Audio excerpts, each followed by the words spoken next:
അസ്സലാമു അലൈക്കും. Stories of ബാത്തിയുടെ പുതിയ വീഡിയോയിലേക്ക് എല്ലാവർക്കും സ്വാഗതം. ഇന്നത്തെ ദിവസത്തെ കുറച്ച് കുക്കിങ്ങും കാര്യങ്ങളൊക്കെയാണ് ഈ വീഡിയോയിൽ ഉൾപ്പെടുത്തിയിരിക്കുന്നത്. രാവിലെ പത്രം എടുക്കാൻ ഇറങ്ങിയപ്പോഴാണ് നല്ല മഴക്കോളും കാറ്റും ഒക്കെ ശ്രദ്ധിച്ചത്. കഴിഞ്ഞ ദിവസം കഴുകിയ തുണികൾ ടെറസിൽ ഉണക്കാനിട്ടിരുന്നു. അപ്പോൾ അത് എടുക്കാനായിട്ട് ഞാൻ മുകളിലേക്ക് വന്നതാണ്. ഒരുപാട് നേരം ഈ മഴക്കോൾ ഇങ്ങനെ ഉണ്ടായിരുന്നെങ്കിലും മഴയൊന്നും പെയ്തില്ല.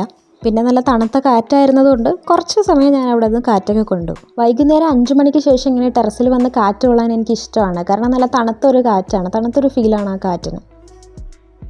ഇന്നലെ 2 മണിക്കൊക്കെ ശേഷമാണ് മോൾ ഉറങ്ങി. ഇന്നലെ അല്ല, ഇന്ന് വെളുപ്പിന് 2 മണിക്ക് ശേഷമാണ് മോൾ ഉറങ്ങിയത്. അപ്പോൾ ഞാൻ ഉറങ്ങാനൊരു 3 മണിയൊക്കെ കഴിഞ്ഞിരുന്നു. ആ സമയത്ത് വല്ലാണ്ടൊരു വിശപ്പ് വന്നപ്പോൾ ഞാൻ ബ്രെഡ് ടോസ്റ്റ് ഉണ്ടാക്കി കഴിച്ചതാണ്. അതുകൊണ്ടായിരിക്കണം രാവിലെ കാര്യമായ വിശപ്പൊന്നും ഉണ്ടായിരുന്നില്ല. മോൾക്ക് കുറുക്കുണ്ടാക്കാനുള്ള കായപ്പൊടി തീർന്നിരുന്നു. അപ്പോൾ കുറച്ചൊന്ന് പൊടിച്ച് വെക്കാമെന്ന് കരുതി. കുറച്ച് ദിവസം മുമ്പ് വീട്ടിൽ നിന്ന് ബ്രദർ വന്നപ്പോൾ ഉമ്മ കൊടുത്തു വിട്ടതാണിത്. ഇങ്ങനെ ആദ്യമായിട്ടാണ് പൊടിച്ചെടുക്കുന്നത്. ഇതിനു മുമ്പ് റെഡിമെയ്ഡ് ആയിട്ടുള്ള പൊടിയാണ് ഉപയോഗിച്ചുകൊണ്ടിരുന്നത്. അപ്പോൾ അത് വെച്ചിട്ട് മോൾക്ക് കുറുക്കൊക്കെ ഉണ്ടാക്കി. ഇന്ന് ഉമ്മാക്ക് ഡ്യൂട്ടി ഓഫുള്ള ദിവസമായിരുന്നു. ഉമ്മയാണ് ഇന്നത്തെ മീൻകറി വറുത്തരച്ച് വെക്കാമെന്ന് പറഞ്ഞത്. ഇന്നിപ്പോൾ പൊടികൾ മാത്രമേ വറക്കുന്നുള്ളൂ. കല്യാണം കഴിഞ്ഞ ശേഷമാണ് ഈ വറുത്തരച്ച മീൻകറി ഞാനിങ്ങനെ കഴിച്ചു തുടങ്ങിയത്. വറുത്തരച്ച കറിയാണെങ്കിൽ കൂട്ടിന് തോരനൊന്നും ഇല്ലെങ്കിലും നന്നായിട്ട് ചോറ് കഴിക്കാമെന്ന് ആദ്യം തോന്നിയിരുന്നു. പതിവായി ഇങ്ങനെ കൂട്ടി തുടങ്ങിയപ്പോൾ ആ തോന്നലങ്ങ് മാറിയിട്ടുണ്ട്. എങ്കിലും തോരനൊക്കെ ഉണ്ടെങ്കിൽ തേങ്ങ അരച്ച കറി തന്നെയാണ് എനിക്ക് കൂടുതൽ ഇഷ്ടം. അങ്ങനെ കറിക്കുള്ളതെല്ലാം അടിച്ചെടുത്തിട്ടുണ്ട്. അതിനോടൊപ്പം തന്നെ കുറച്ച് പയറും കൂടെ വേവിക്കുന്നുണ്ടായിരുന്നു തോരൻ വെക്കാൻ വേണ്ടിയിട്ട്. കറി ഏകദേശം തയ്യാറായപ്പോൾ തന്നെ കുക്കറിൽ ആവിയൊക്കെ പോയിരുന്നു. അതിൽ നിന്ന് കുറച്ച് പയർ ഞാനെടുത്ത് മാറ്റുന്നുണ്ട്, മോൾക്ക് ചോറിൻ്റെ കൂടെ അടിച്ചു കൊടുക്കാൻ വേണ്ടി. ബാക്കിയുള്ള പയർ തോരൻ വയ്ക്കാൻ വേണ്ടി എടുക്കുവാണ്.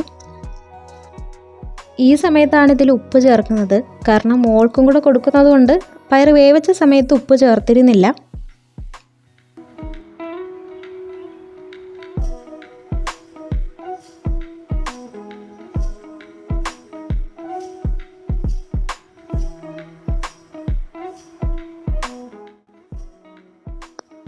മീനും കൂടെ പൊരിച്ചു കഴിഞ്ഞപ്പോൾ ചൂടോടെ തന്നെ ഞാൻ ചോറ് കഴിച്ചു. ഇന്ന് വൈകിട്ട് ഇലയപ്പം ഉണ്ടാക്കാമെന്ന് കരുതി. അങ്ങനെ അതിനുള്ള ശർക്കര പാനിയാക്കിക്കൊണ്ടിരിക്കുകയാണ്. ഇത് കാണാൻ നല്ല ഭംഗിയുണ്ടെങ്കിലും ശർക്കരയുടെ ടേസ്റ്റ് എനിക്ക് അത്ര ഇഷ്ടമല്ലാത്തതുകൊണ്ട് ഒരിലയപ്പം എനിക്ക് പഞ്ചസാര ഇട്ട് തരണേന്ന് ഞാൻ പറഞ്ഞിരുന്നു. എൻ്റെ വീട്ടിലായാലും ഇതുപോലെ ശർക്കരയിൽ ഇലയപ്പോ കൊഴുക്കട്ടയൊക്കെ ഉണ്ടാക്കുന്ന ദിവസങ്ങളിൽ പഞ്ചസാര ഇട്ടത് എനിക്ക് ഉമ്മ ഉണ്ടാക്കി തരാറുണ്ട്. ശർക്കര ഇട്ട ഇലയപ്പം വേണ്ടാന്ന് പറഞ്ഞെങ്കിലും അതിൻ്റെ ഫില്ലിങ്ങിൽ വറുത്ത് പൊടിച്ച പയറും കൂടെ ചേർത്തപ്പോൾ നല്ല ടേസ്റ്റ് ഉണ്ടായിരുന്നു വെറുതെ കഴിക്കാനും. അതുകൊണ്ട് എനിക്ക് ഒരെണ്ണം വേണം എന്നായി. വട്ടയിലയിൽ മാത്രമല്ല വാഴയിലയിലും കൂടെ ഉണ്ടാക്കിയിരുന്നു.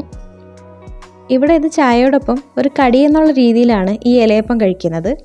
നമ്മുടെ വീട്ടിലൊക്കെ ബ്രേക്ക്ഫാസ്റ്റ് ആയിട്ടാണ് ഇലയപ്പം, കുഴക്കട്ട അങ്ങനെയുള്ള സാധനങ്ങളൊക്കെ കഴിക്കുന്നത്. ഇതാണ് പഞ്ചസാര ഇട്ട എൻ്റെ ഇലയപ്പം. പിന്നെ വൈകിട്ട് നമ്മളൊന്ന് പുറത്തു പോയിരുന്നു. ആറ്റുകാൽ ക്ഷേത്രത്തിൻ്റെ പരിസരമാണിത്.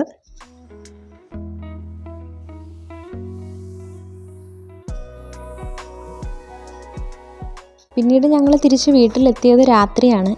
വീട്ടിലേക്ക് പോകുന്നതിന് മുമ്പ് ഞങ്ങൾ പോയത് മന്തി മൻസിലിലേക്കാണ്. ഞങ്ങളുടെ മന്തിപ്രിയത്തിൻ്റെ കാര്യം നേരത്തെ ഒരു വീഡിയോയിൽ പറഞ്ഞിട്ടുണ്ടല്ലോ. കണക്ക് ശരിയാണെങ്കിൽ ഈ ആഴ്ചയിലത് 3ാമത്തെ മന്തിയാണ്. അവിടെ എത്തുന്നതിന് മുമ്പ് തന്നെ മോൾ ഉറക്കമായിരുന്നു. അങ്ങനെ അവിടെ തന്നെയുള്ള ഒരു ക്രേഡിലെ മോളെ കിടത്തിയിരിക്കുകയാണ്. ഇടയ്ക്ക് ഉറക്കം ഉണർന്നപ്പോൾ വീട്ടിലല്ല താൻ കിടക്കുന്നതെന്ന് മനസ്സിലായപ്പോൾ ആൾ കുറച്ച് കൺഫ്യൂഷനിലായി. ഇന്നത്തെ ഈ ചെറിയ വീഡിയോ ഇഷ്ടമായാൽ ലൈക്ക് ചെയ്യാൻ മറക്കരുതേ. സബ്സ്ക്രൈബ് ചെയ്യാതെ കാണുന്നവരുണ്ടെങ്കിൽ ഒന്ന് സബ്സ്ക്രൈബ് ചെയ്ത് സപ്പോർട്ട് ചെയ്യണേ. Thank you for watching.